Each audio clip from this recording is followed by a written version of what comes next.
Hello. Hello. हाँ, कौन? Hello. Hello. Hello. हाँ।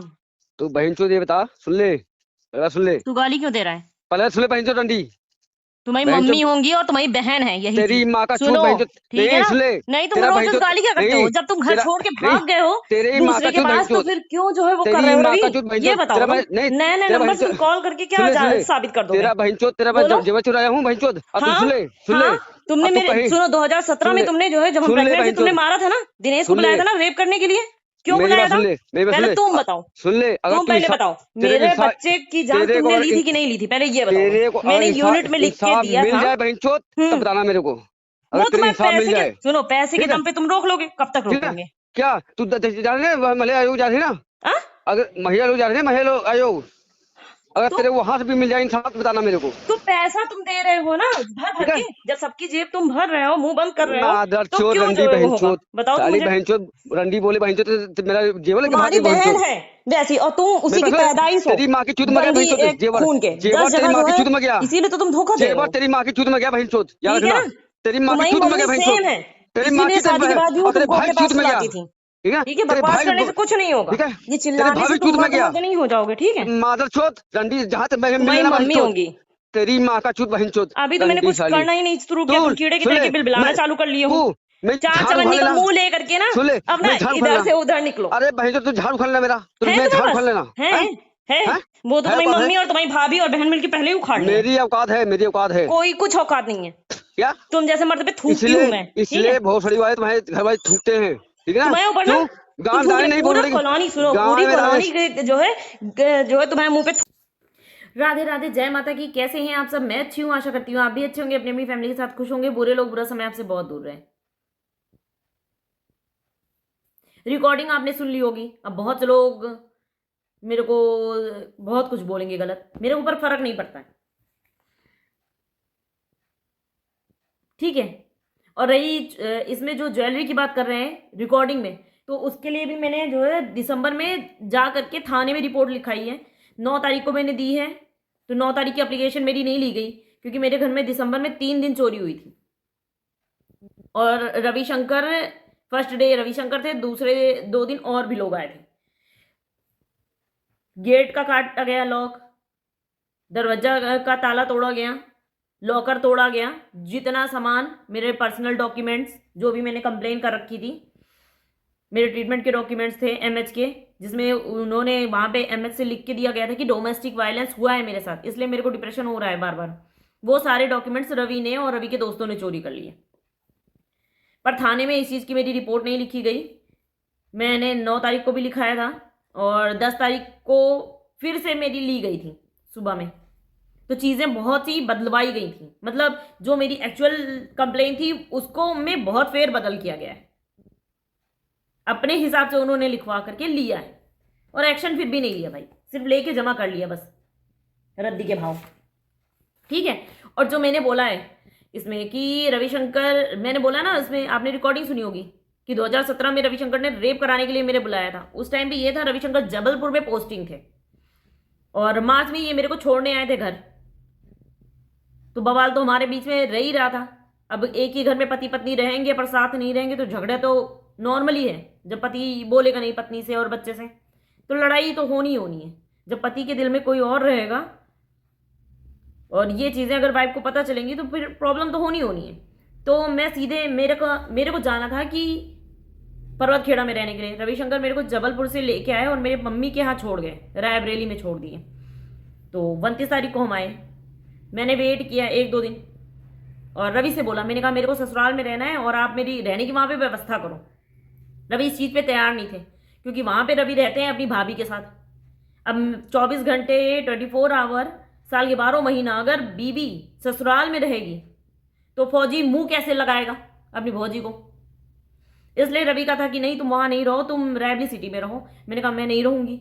बात मेरे यहाँ इस चीज़ पे झगड़ा स्टार्ट हुआ। अब रवि के हैं कई अफेयर, तो उनका ये है कि मैं कर रहा हूं तुम भी कर लो। मैं नहीं करना चाह रही थी, इसलिए रवि ने अपने, एक बहनोई है दिनेश, 9 बस्ता रघुनाथगंज के, वो आए भी थे। वो 6 बजे भी आए थे और रात में 9 बजे भी बंदा आया था। गांव के लोगों को रविशंकर के पता होगा, और हॉस्पिटल तक रविशंकर के जो है वो बहनों ही गया है। हॉस्पिटल लालगंज से वो भाग के गया है वापस अपने यहाँ, जहाँ भी भाग के गया हो मुझे नहीं पता, ठीक है। पर रात में वो हॉस्पिटल भी गया था। जब मेरे को लालगंज से जवाब दिया गया है डिस्ट्रिक्ट हॉस्पिटल से कि नहीं हम नहीं वो कर सकते हैं, उसके बाद जो है वो रैबली नहीं गया रविशंकर के साथ। रविशंकर भी नहीं जाना चाहते थे, वो जो है सीधा भाग के कहीं पे भी गया हो मुझे नहीं पता, पर्वत खेड़ा गया हो, अपने रघुनाथगंज अपने घर गया हो मुझे नहीं पता। इन लोगों की प्लानिंग थी उस दिन, मेरे सास की और जो है रविशंकर की, कि जब मैंने इस बात पे हमारा झगड़ा हो रहा था, मैं रैबली से अपना सारा सामान बुक करके एक टेम्पू में डाल के, क्योंकि मैं बाहर से आई थी जबलपुर से, तो सारा सामान किचन वगैरह का, गैस, जो फौजी बंदे होते हैं ना, उन जो होता है किचन का सामान वगैरह उनको पता होगा, जो फौजी वाली वाइफ जो होती हैं कि उनका ज़्यादा सारा सामान पैक रहता है, बर्तन है, चूल्हा है, गैस चूल्हा है, ऐसी चीज़ें। तो ये सारा मेरा पैक था। ये रविशंकर फैमिली क्वार्टर से सीधा मेरे फादर के घर पे छोड़ के गए थे। जबलपुर से सीधा वो रैबली में उतारा था सामान उन्होंने, पर्वत खेड़ा नहीं लेके गए थे। तो मैं वो सारा सामान, और मेरे पापा ने उस टाइम पे कूलर खरीद के दिया था, तो वो सारा मैंने ट्रक में डलवाया और रैबली से मैं ट्रक ले करके पर्वत खेड़ा गई। रविशंकर के गांव वालों ने वो सामान उतरवाया है, वो सारे बक्से उतरवाए हैं, 4-5 बॉक्स थे, सारे बॉक्स, सारा सामान, कूलर वगैरह सब उतरवाया है। मैंने अपनी गृहस्थी अपने ससुराल में सेट की उस दिन, उसी दिन, और उसी दिन रात में रविशंकर और रविशंकर की माँ ने प्लानिंग बनाई थी कि ऐसे तो ये जा नहीं रही है घर से निकाले कैसे, तो ऐसा करते हैं इनका फिजिकल रिलेशन और लोगों से बनवा देते हैं, और फिर गांव में हल्ला कर देंगे कि भाई, हल्ला मतलब होता है, समझ सकते होंगे जो लोग गांव से होंगे, कि शोर मचा देंगे कि इनका रिलेशन इतने इतने बंदों के साथ है, ये बच्चलन है, इसलिए हम इसको घर से निकाल रहे हैं। ये चीज़ें मैंने सुन ली थी, अपनी सास की और रविशंकर की प्लानिंग मैंने सुन ली थी। उसी दिन मैंने फिर शाम को अपने घर से मैंने कहा, मैंने प्रिंस का हाथ पकड़ा, मेरे पास पैसे भी नहीं थे, मोबाइल, सबसे बड़ी बात मेरे पास फ़ोन नहीं था उस टाइम पे। रविशंकर ने फ़ोन मेरा तोड़ दिया था, मेरे पास फ़ोन नहीं था एक भी। तो मैंने जो है प्रिंस का हाथ पकड़ा और मैंने कहा मैं चली जाती हूँ भाई, तुमको नहीं रखना है तुम वो कर दो, किसी औरत की इज्जत पे तो नहीं आनी चाहिए बात, ठीक है। मैंने अपने बच्चे का हाथ पकड़ा, मैं जाने लगी। मैंने कहा तुमको रहना है भाभी के साथ, तुम रह लो जाके, मेरे को कोई दिक्कत नहीं है, ऐसे इंसान के साथ कोई नहीं रहना चाहेगा। मैंने अपने बच्चे का हाथ पकड़ा, मैं जाने लगी। रविशंकर ने मेरे को दरवाजे मारा है इस बात पे, शाम के टाइम पे, और फिर इन लोगों ने मुझे घर में बंद किया। रविशंकर के बहनों ही आए हैं फिर 6 बजे, वो थे, उनकी मम्मी थी, रविशंकर की भाभी थी, रविशंकर थे। इन लोगों ने मेरे साथ मार पिटाई की है बहुत। पहले रविशंकर ने मेरे को दरवाजे मारा है, और रविशंकर की मम्मी मेरे को खींच के, रविशंकर और रविशंकर की मम्मी खींच के लेके गई हैं घर के अंदर, बंद करा है उन्होंने कि जब अंधेरा होगा तो हम आदमी बुला करके रेप करा देंगे। मेरे पास फोन भी नहीं था कि मैं पुलिस कंप्लेन कर सकूं उस टाइम पे। रविशंकर के बहनोई आए हैं, मारपीट हुई है मेरे साथ, उसका बहनोई उजाले में ही वापस चला गया, और रात में 9 बजे फिर वो आदमी वापस आया है और लोगों के साथ। मैंने रविशंकर से बहुत कहा नहीं रहना है तो तुम मेरे को जो है इज्जत के साथ जान से चले जाने दो, बात खत्म। नहीं रहना तो, किसी औरत के साथ अगर नहीं रहना तो बात खत्म।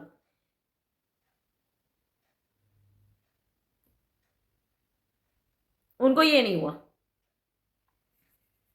रविशंकर बाहर बैठे थे, रविशंकर के ही फोन से उन लोगों को बुलाया गया था। रविशंकर का बाप, रविशंकर की माँ, रविशंकर की भाभी, सब बाहर बैठे। वो जो 4 लोग आए, एक तो उसमें से उनका बहनोई था रविशंकर का, जो कि रात में आया है। और को मैं नहीं जानती। फिर मेरे पास पॉइजन रखा था,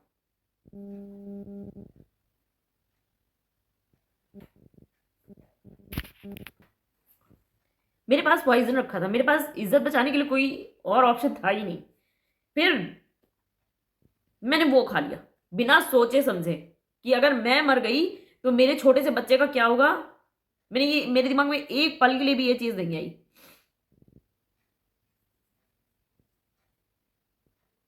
और ना मैं जब तिल तिल मर रही थी ना, मेरी जान जब जा रही थी, तब मैंने सिर्फ अपने पास अपने बच्चे को देखा, छोटे से बच्चे को। इतने में भी रविशंकर की मम्मी को सुकून नहीं था कि वो मर जाएगी। पॉइजन खाने से ये तो हुआ कि वो बंदे मेरे पास नहीं आए, वो आदमी मेरे पास नहीं आए। रविशंकर रविशंकर का जो है, जो बहनोई था, और रविशंकर की माँ, उन्होंने आके मेरे को चेक किया तो उन्हें ये लगा कि भाई थोड़ी देर में बंदी मर जाएगी। मेरे मरने का इंतजार कर रहे थे कमरा बंद करके। बहुत टाइम हुआ, मैं मर नहीं रही। पता नहीं मेरी सांसें क्यों चल रही थी, मुझे भी नहीं पता। पर मेरे उस टाइम पे ना, मेरे लास्ट टाइम पे मेरा बेटा मेरे साथ बैठा था। उस छोटे से बच्चे से ना जितना हो सक रहा था, मतलब एक, उस टाइम पे प्रिंस 9 साल के भी पूरे नहीं थे, ठीक है। उस 9 साल के बच्चे के सामने उसकी माँ जो है मर रही थी, दम तोड़ रही थी। वो कभी पानी ग्लास में लेके आए, मेरा मुंह पोछे, मेरा हाथ पकड़ के बैठे, मम्मी मैं तुम्हारे पास हूं। यार मेरे को कसम से ना बहुत जो है वो हो रहा था, मेरे को वो गलती का एहसास हो रहा था, ठीक है, कि मैंने ये चीज गलत किया। मेरे को अगर ऐसी सिचुएशन है ना तो मेरे को लड़ना चाहिए था। मैं अपने बच्चे को किसके सहारे छोड़ के जा रही हूं, मैंने एक पल के लिए भी ये चीज नहीं सोची। और उस टाइम पे मैंने, रात का टाइम था, मैंने बहुत चिल्ला चिल्ला के सबसे वो जो है किया कि भाई कोई मेरी मदद कर दो, मुझे गांव से बाहर निकाल दो, मैं अपने घर चली जाऊंगी। मेरे पापा को फोन कर दो, मेरे पापा आ जाएंगे, मैं अपने घर चली जाऊंगी। मुर्दों का गांव था, सब मरे हुए, एक भी बंदा नहीं बोल सका कुछ, पर सब अपने अपने दरवाजे पे बैठ के सुन रहे थे। अप्रैल का टाइम था, कोई भी इतनी जल्दी सोता नहीं है, गर्मी होती है, गांवों में सब जगह करते हैं 9 बजे। पर मुझे लगता है शमशान घाट में रहो ना तो शायद अगर कोई औरत अपनी इज्जत के लिए वो करे तो कुत्ता तो भौंक ही देता है आके। उस गांव में कोई भी नहीं है, इसलिए मैं उस गांव में जाती नहीं, कदम भी नहीं रखती हूँ, क्योंकि उम्मीद ही नहीं है, ठीक है।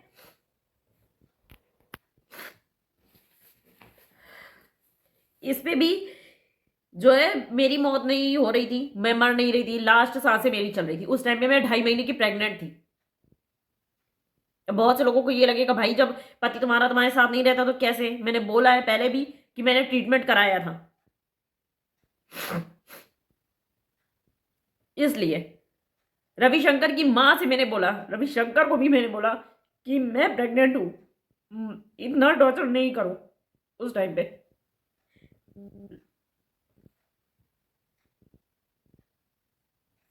उसकी मां ने मेरे पेट पे तब तक मारा जब तक उस औरत को ये नहीं हो गया कि नहीं भाई अब बच्चा नहीं है। फिर वो भी मेरे पैरों पे बैठ के जितना मार सकती थी मेरे पेट पे मारा उन्होंने। उसके बाद मेरे पैरों पे, मेरे दोनों जांघों पे बैठ के मेरा गला दाब रही थी रविशंकर की मां, ठीक है। प्रिंस में और रविशंकर की मां में बहुत मारपीट हुई, बहुत मारपीट हुई। एक 9 साल का बच्चा अपनी मां की जिंदगी बचाने के लिए जितना लड़ सकता था बच्चा, वो लड़ा। प्रियांशु के नेल से ब्लड ही ब्लड था उसके हाथ में, दांत काट लिया उसने। जितना मतलब आप समझ सकते होंगे ना, एक बच्चा जितना भी लड़ सकता था अपनी कैपेसिटी के हिसाब से वो लड़ा है। जब मेरी सास को उसने दांत काटना स्टार्ट किया, मेरी सास मेरे को छोड़ के भागी। फिर प्रिंस की, अगर मेरे पास कोई आता था ना तो प्रिंस उसको जो है काटने दौड़ते थे दांत से, या तो नोचने दौड़ते थे। तो इन लोगों को तो ये था भाई मरी जाएगी वो, तो ये लोग दरवाजा बंद करके मेरे मरने का इंतजार करने लगे कि अभी नहीं तो सुबह तक तो मरी जाएगी।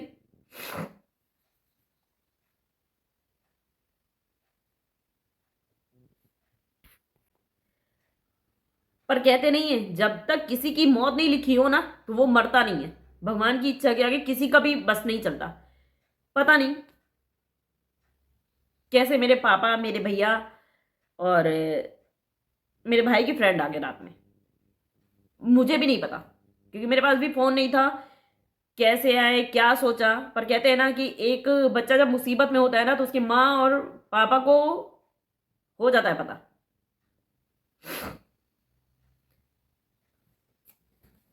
वो आए, उन्होंने घर आकर के जब पूछा कहाँ है सानू, तो कोई कुछ बोल ही नहीं रहा था।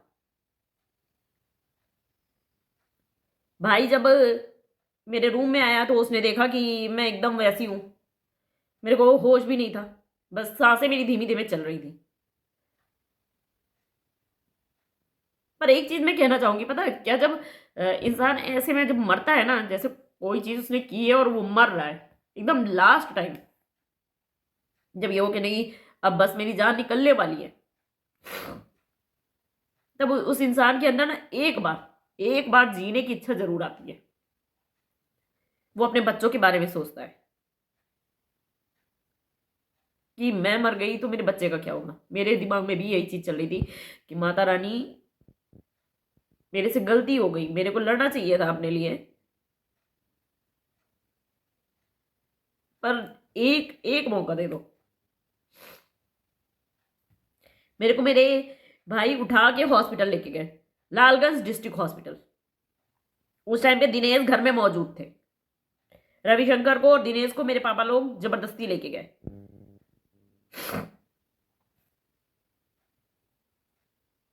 हॉस्पिटल। ये लोग जा नहीं रहे थे, मेरे पापा, मेरे भैया और बाकी लोग मेरे को हॉस्पिटल लेके गए, जहां से थोड़ा बहुत ट्रीटमेंट करके जवाब दे दिया गया भाई मेरा मेडिकल है, मैं लगा रही हूँ, आप लोग देख लेना। क्योंकि बहुत से लोगों का होता है ना कि नहीं क्या है, उस टाइम पे मेरे साथ बहुत मारपीट की थी इन लोगों ने, इन सब लोगों ने, पर मैंने पुलिस कंप्लेंट नहीं की थी। मुझे लग रहा था कि ये जो है नहीं वर्दी वाले गुंडे, ये सुधर जाएंगे, ये आप लोग कहो तो मैं लगा भी दूंगी। ये बाद में मैं निकलवा करके लेके आई हूँ, वहां से मेरे को रिफर कर दिया गया। घर वालों को भी लगा भाई अगर रास्ते में मर गई मैं तो फिर क्या होगा। वो लोग लखनऊ ले जाने की जगह रैवली लेके आए। रैवली में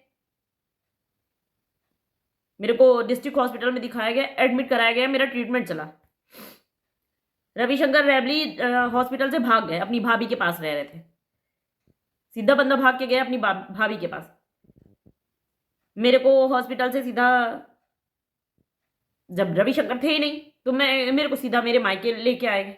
रवि अपना इश्क लड़ा रहे थे अपनी भौजी के साथ अपने घर में। और इसके बाद मैं जब अप्रैल में रविशंकर की यूनिट में गई हूँ तो मैंने सारी बातें वहां पे बोली थी। रविशंकर जबलपुर में पोस्टेड थे, मैंने वहां पे बोला था। वहां की आवा है जबलपुर में, मैंने वहां पे जाके बोला था। जबलपुर में सीएमपी है, मैंने वहां पे भी जाके बोला था, लिखित में एप्लीकेशन दी थी। उसके बाद रविशंकर ने, मैं ये एप्लीकेशन लगा दूंगी, सुलानामा है, ये रविशंकर ने खुद लिख के दिया था अपना। भाई इसकी ना कोई वैल्यू नहीं होती। सबसे बड़ी बात तो इस एफिडेविट की कोई भी वैल्यू नहीं होती है। जो लोग बोलते हैं ना कि आपने कुछ नहीं किया, कुछ नहीं किया, सिविल में उस बंदे की कंप्लेंट कहीं लिखी नहीं जाती। पैसे दे के बच जाता है, कभी किसी चीज से बच जाता है, चीजें सबको समझ में आती हैं। यूनिट के पास जाके बोलो तो भी नहीं हो रहा है, तो हम करें तो क्या करें। सोशल मीडिया पे नहीं बोलूं तो क्या करूं मैं। और अब सब लोग बोलेंगे, बहुत से लोगों को होगा कि नहीं तुमने फौजी से शादी की। मैंने फौजी से शादी इसलिए की थी कि मैं सेफ रहूंगी। मैंने इसलिए शादी बिल्कुल नहीं की थी कि नहीं वो मेरा ही रेप करवा देगा। और मुझे ये भी नहीं पता था कि मेरे पति का इतने लोगों के साथ अफेयर है, मतलब फिजिकल रिलेशन में है।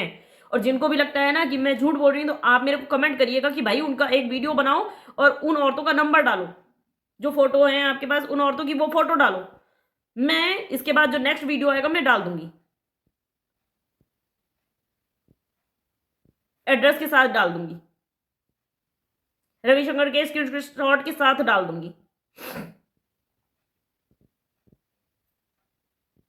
और रविशंकर की कंप्लेन मैं कहीं पे भी कर लूं, वो उसको 100% जो है 1000% उसको जो है विश्वास है कि मैं उसको सजा नहीं दिला सकती। इसलिए मैं आके सोशल मीडिया पे बोलती हूँ कि कम से कम अगर मैं सजा नहीं दिला सकती हूँ तो कम से कम मेरे दिल में सुकून तो रहेगा कि नहीं, लोगों के सामने उस बंदे की सच्चाई आई है।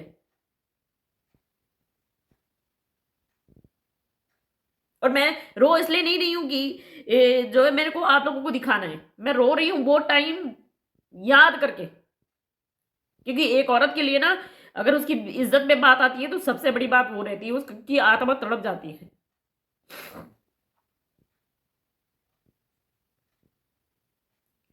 और खास करके उस औरत के लिए जिसको वो ये हो कि नहीं मेरे को कोई और टच नहीं करे।